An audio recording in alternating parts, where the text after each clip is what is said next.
రాష్ట్రంలో law and order అనేది లేనేలేదని, ఆటవిక పాలన సాగుతుందని వైఎస్ఆర్ కాంగ్రెస్ పార్టీ అధ్యక్షులు వైఎస్ జగన్మోహన్ రెడ్డి మండిపడ్డారు.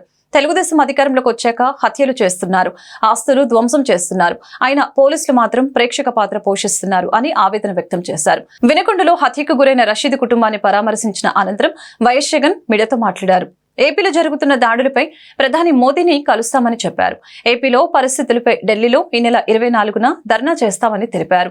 ఏపీలో రాష్ట్రపతి పాలన పెట్టాలని డిమాండ్ చేస్తామని పేర్కొన్నారు. రాష్ట్రంలో లా అండ్ ఆర్డర్ లేదు. 490 చోట్ల ప్రభుత్వ ఆస్తుల్ని, 560 ప్రాంతాల్లో ప్రైవేట్ ఆస్తుల్ని ధ్వంసం చేశారు.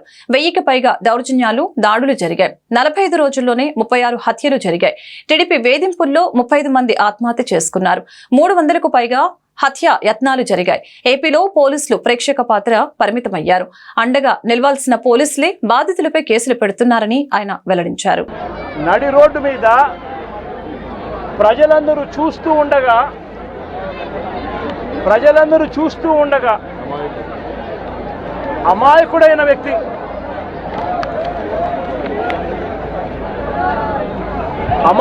వ్యక్తి ఈ వ్యక్తి ఒక సాధారణ ఉద్యోగస్తుడు.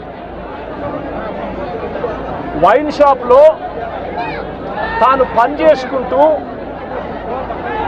సూపర్వైజర్గా తాను పనిచేసుకుంటూ వైన్ షాప్లో తన జీవితం గడుపుతా ఉన్న ఒక సామాన్యమైన వ్యక్తి. ఇటువంటి వ్యక్తిని అతి కిరాతకంగా నడి రోడ్డు మీద అందరూ చూస్తూ ఉండగానే కిరాతకంగా కత్తి తీసుకొని అతి దారుణంగా నరకడము.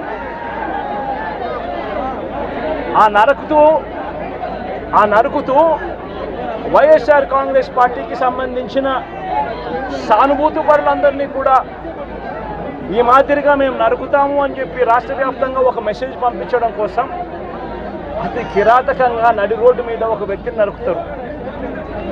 ఎంతటి దారుణంగా ఉంది అంటే పోలీసు వ్యవస్థ వీళ్ళదే. ఇదే ఈనాడు, ఇదే ఆంధ్రజ్యోతి, ఇదే TV5 వీళ్ళందరూ కూడా పత్రికల ముసుగులో వీళ్ళు కూడా ఏ స్థాయికి దిగజారిపోయారో ఒక్కసారి గమనించమని అడుగుతా ఉన్నా. ఈనాడులో ఈరోజు నిన్ననో ఒక స్టోరీ. అప్పుడెప్పుడో మోటార్ బైక్ అట కాలిందట. ఆ మోటార్ బైక్ అనే వ్యక్తి కాల్చింది. ఆ మోటార్ బైక్ అనే వ్యక్తి ఈ జిలానీదే మోటార్ బైకు, అది వైఎస్ఆర్సీపీ వాళ్ళు కాల్చారట. అందుకనే 2 ఏళ్ల తర్వాత ఇది జరిగిందట అని చెప్పి ఒక దిక్కుమాలిన అబద్ధం చెప్తా ఉన్నారు. నిజంగా వీళ్ళు పత్రికలా, వీళ్ళు ఏమైనా పేపర్లా, టీవీలా? నిజంగా వీళ్ళంతా కూడా సిగ్గుతో తలంచుకోవాలి వీళ్ళు చేస్తూ ఉన్న దుష్ప్రచారాలకు, అబద్ధాలకు. తీరా చూస్తే ఆ మోటార్ బైక్ ఎవరిది అని అంటే, ఆ మోటార్ బైక్ జిలాంది కాదు.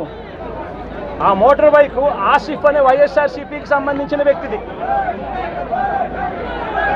ఆ వైఎస్ఆర్సీపీకి సంబంధించిన వ్యక్తి crime number 10/2024 dated 17/1/2024 Asif YSRCP activist filed a case against TDP ex-chairman Shamim, TDP State Secretary Ayub Khan, Town TDP President and others who burnt his motorcycle and caused head injury to Asif. Asif motorbike nu వాళ్ళు కాల్చి ఆసిఫ్ను గాయపరిచి, ఆ గాయపరిచిన కేసును ఆసిఫ్ 17/1/2024లో